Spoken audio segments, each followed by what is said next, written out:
चल दोस्तों, आज की इस वीडियो में हम क्लास 10 वाले बच्चे के लिए हिंदी का गेस क्वेश्चन करने वाले हैं। हालांकि देखो, हिंदी का सारा चैप्टर में विस्तार से पढ़ा दिया हूं, लेकिन इसमें सिर्फ क्वेश्चन आपका गेस करा दूंगा कौन कौन आपके एग्जाम में आ सकते हैं। तो हिंदी का सिर्फ गेस क्वेश्चन मैं आपको करा रहा हूं, ध्यान से इस बात को आप समझिएगा। देखो, ये क्वेश्चन आपको लगभग बता रहा हूँ कि लगभग 30 से 35 को क्वेश्चन कराऊंगा। इन्हीं 30-35 क्वेश्चन में से आपके एग्जाम में सारे क्वेश्चन एकदम लड़ जाएंगे, कोई रोक नहीं सकता है। ठीक है ना। इन सभी विषय के यदि आप नोट्स चाहते हैं तो मेरे व्हाट्सअप नंबर से आप आकर वहां पर ज्वाइन कर ले। ठीक है। पहला क्वेश्चन, मनुष्य बार बार नाखून क्यों काटता है? इसका भी आंसर दिया हुआ है, पहले भी आप पढ़ चुके हैं, तो आप जो पढ़े हैं उसी का आंसर याद रखिएगा। ठीक है ना। और नहीं अभी तक पढ़े हैं, जो बच्चे साफ अभी तक नहीं पढ़े, वो 30-35 क्वेश्चन हिंदी का लेकर ये याद कर ले। ये याद कर लेंगे, आपके एग्जाम के सारे क्वेश्चन लड़ जाएंगे। ठीक है ना। पहला क्वेश्चन, मनुष्य नाखून बार बार क्यों काटता है? इसका स्क्रीनशॉट आप ले लीजिए, देख भी सकते हैं। ठीक है, देख भी सकते हैं। देखो अगला क्वेश्चन, नाखून क्यों बढ़ते हैं? यह प्रश्न लेखक का कैसे उपस्थित होता है? ये भी कई बार क्वेश्चन किया है। ठीक है ना। इसको भी आप देख लीजिएगा, इसका स्क्रीनशॉट ले लीजिएगा। ठीक है। सिर्फ मैं गेस क्वेश्चन करा रहा हूँ, यहाँ पर आंसर नहीं समझा रहा हूँ। ठीक है ना। लेखक के अनुसार सफलता और चरितार्थता में क्या अंतर है, चाहे क्या है ये बताना है। तो यहाँ पर देख सकते हैं, आंसर भी दिया है। लेखक द्वारा नाखूनों को अस्त्र के रूप में कहां तक देखना संगत है? लेखक द्वारा नाखूनों को अस्त्र के रूप में देखना कहां तक संगत है? ये भी क्वेश्चन आपके एग्जाम के लिए बहुत इंपॉर्टेंट है, इसको भी देख लीजिएगा। ठीक है। अगला क्वेश्चन, यहाँ पर देखिए कि बढ़ते नाखूनों द्वारा प्रकृति मनुष्य को क्या याद दिलाती है? ये भी बहुत इंपॉर्टेंट क्वेश्चन है। आप इसका पहले को आपको जो पहले समझाया गया है, आप ये चैप्टर ये जो आपका क्वेश्चन है, ये सब क्वेश्चन आपको याद है तो ठीक है, आप इसको याद मत करिएगा। ठीक है ना। लेकिन हाँ, नोट्स के रूप में एक बार जरूर इसको लिख लीजिएगा, स्क्रीनशॉट लेकर जरूर लिख लीजिएगा, क्योंकि एग्जाम के लिए बहुत इंपॉर्टेंट ये क्वेश्चन चुना गया है। ठीक है। देखो, ज्यादा क्वेश्चन नहीं बताऊंगा, 30-35 क्वेश्चन लगभग बताऊंगा। स्वाधीनता शब्द की सार्थकता में क्या करना, लेखक क्या बताना वही बताना। आंसर देख सकते हैं। 7वां क्वेश्चन है कि लेखक ने किस प्रसंग में कहा कि बंदरिया मनुष्य का आदर्श नहीं बन सकती है? लेखक का अभिप्राय स्पष्ट करना। ये भी क्वेश्चन बहुत इंपॉर्टेंट है। ठीक है ना। तो अभी तक 7 को मैंने इंपॉर्टेंट क्वेश्चन आपको बता दिया। देखो, नंबरिंग अपना से बैठाते चलिएगा, नंबरिंग इधर उधर भी हो सकता है। ठीक है।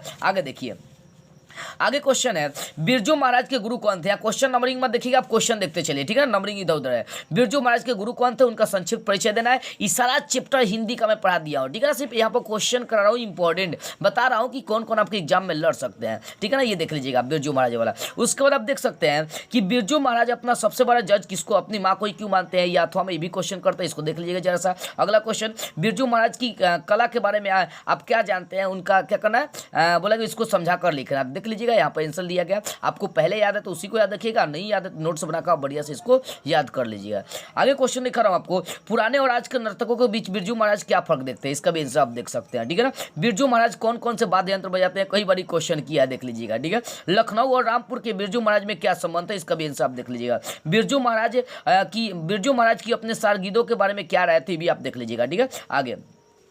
आगे क्वेश्चन देखिए, आगे कलकत्ते के दर्शकों की प्रशंसा का बिरजू महाराज के नर्तक जीवन पर क्या प्रभाव पड़ा था? ये भी कई बार क्वेश्चन किया है। शंभू महाराज के साथ बिरजू महाराज के संबंध पर प्रकाश डालना, ये भी बहुत इंपॉर्टेंट क्वेश्चन है, कई बार एग्जाम में किया, तो इसको भी देख लीजिएगा। तो इस तरह से लगभग मैंने आपको देखी जाए तो इधर 7 और इधर 10 है, इधर करीबन से करीबन मैंने आपको 8 क्वेश्चन, मतलब 15 क्वेश्चन अभी तक मैंने आपको बता दिया। तो इन सभी का नोट्स चाहिए तो मेरे व्हाट्सअप नंबर से आप जुड़ कर ले लीजिएगा। सिर्फ मैं गेस क्वेश्चन कर रहा हूँ कि ये सब आ सकते हैं। ये जो क्वेश्चन बताया गया ना, इन्हीं क्वेश्चन को आपको याद करना है, सारा चैप्टर भी याद करने की आवश्यकता नहीं है, क्योंकि टाइम आपके पास नहीं है। ठीक है। आगे देखिए, आगे बता रहा हूं जो आपके लिए इंपॉर्टेंट क्वेश्चन है। ठीक है। आगे देखिए, लेखक ने नया सिकंदर किसे कहा? चाहिए, यही क्वेश्चन देखो, कोई नाम से पूछा, अपना देख लीजिएगा, इसका आंसर भी दिया गया। ये भी बहुत इंपॉर्टेंट क्वेश्चन है।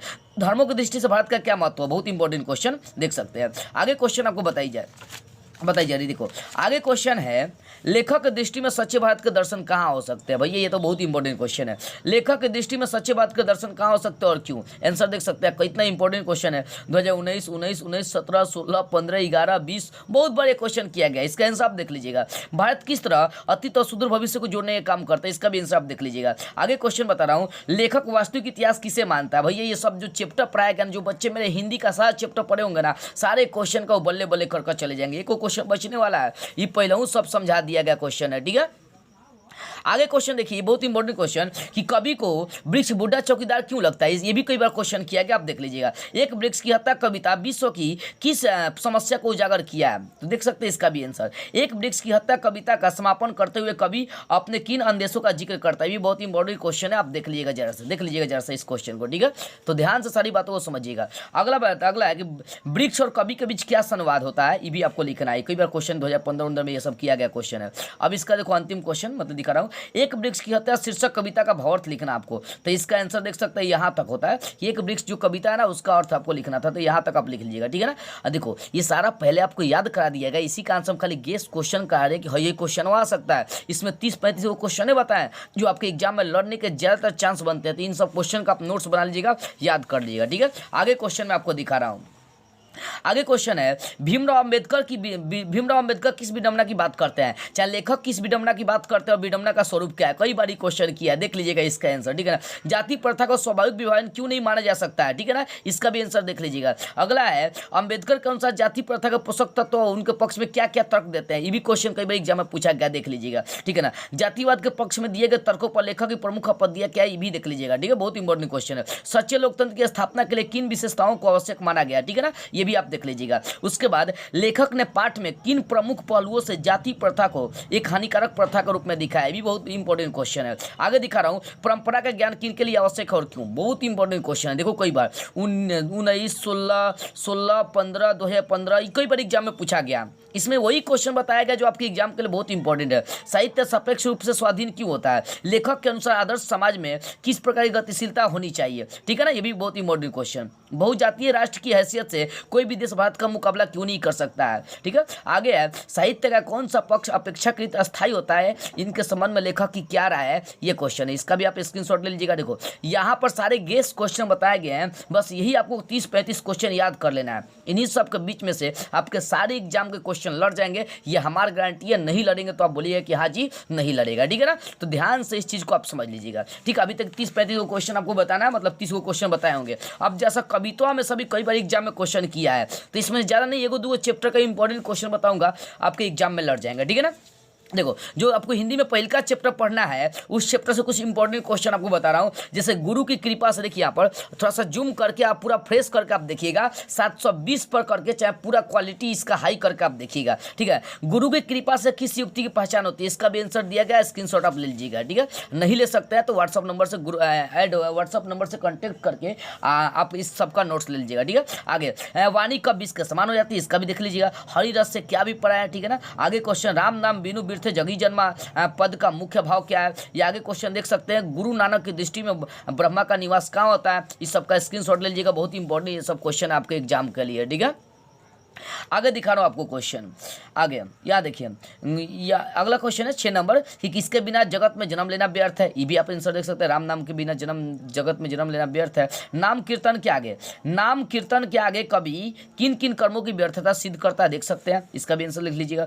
प्रथम पद के अनुसार, प्रथम पद के आधार पर बताया कि कवि ने अपने युग में किन किन साधनाएं कैसे कैसे रूप देखे, आपको इसके बारे में बताया, तो स्क्रीनशॉट लेकर अपना देख लीजिएगा, ठीक है ना, बढ़िया से, ठीक है। अगला क्वेश्चन मैं आपको दिखा रहा हूँ, इसका 9वां क्वेश्चन, ठीक है ना, ये कविता वाले में बोले कि आधुनिक जीवन में उपासना के प्रचलित रूप को देखते हुए नानक के इन पदों की क्या प्रासंगिकता है, ठीक है ना। अपने शब्दों पर क्या करना है, विचार करना है। इसका स्क्रीनशॉट लेकर आप बढ़िया से क्लियर कर लीजिएगा। सिर्फ मैं क्वेश्चन आपको बता रहा हूँ, ये सब क्वेश्चन आप बढ़िया से आप एग्जाम के लिए देख लीजिएगा। दूसरा चैप्टर से कवि ने स्वयं को बेमन क्यों कहा है, या रसखान उचित रवैये का भावार्थ, रसखान जो लिखा गया कविता है उसका भावार्थ आपको लिखना है, ठीक है। अगला क्वेश्चन कवि ने माली मालिन कीने कहा, बहुत इंपॉर्टेंट क्वेश्चन। रसखान ने मालिन कीने और क्यों कहा है, वही क्वेश्चन आपका बार बार क्वेश्चन आ रही है, ठीक है, 8वां का रूप में दिया है, ठीक है।